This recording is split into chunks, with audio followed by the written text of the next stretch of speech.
Hello বন্ধুরা, তোমরা কেমন আছো? আশা করছি সকলে ভালো আছো। তো আমিও খুব ভালো আছি। তো আজকে ভিডিওতে নিয়ে এসেছি আমার জেঠি শাশুড়িকে, বুঝতে পারছো? তো জেঠিমাকে কিছু আমি কথা বলবো, মানে কিছু কথা জিজ্ঞাসা করবো। তো জেঠিমা কিছু কথার উত্তর দেবে। তো তোমরাও কিন্তু ভিডিওটা দেখতে থাকো যে কি জিজ্ঞাসা করি, ঠিক আছে? তো জেঠিমা, তোমার এখন বয়স কত বলো? ঠিক 60 বছর বয়স। তো তোমার বিয়ে হয়েছিল কত বছর বয়সে? 7 বছর। 7 বছর বয়সে জেঠিমার বিয়ে হয়েছিল। মানে জেঠিমাকে জেঠু মানে 7 বছর বয়সে নিয়ে এসছে, ভাবতে পারছো? আগেকার যুগে তো এরকমই বিয়ে হতো কম বয়সে।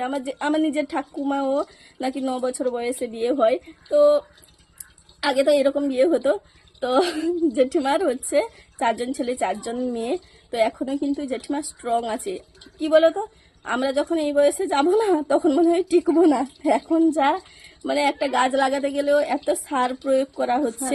ওষুধ দিলে ভালো। হ্যাঁ, কিন্তু জেঠিমারও যেসব জিনিস খেয়েছে সব মানে গোবর সার দিয়ে এরকম মানে গাছকে ট্রিটমেন্ট করা হতো, যে যে সবজিগুলো হতো। কিন্তু আমাদের তো শরীরে সব কি যাচ্ছে গো। জেঠিমা এদিকে তাকাও, আমরা কি খাচ্ছি এখন? বিষ খাচ্ছে। দেখেছো?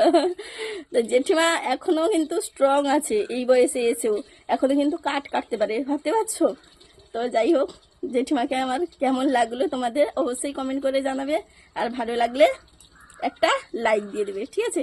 টাটা টাটা করে দাও।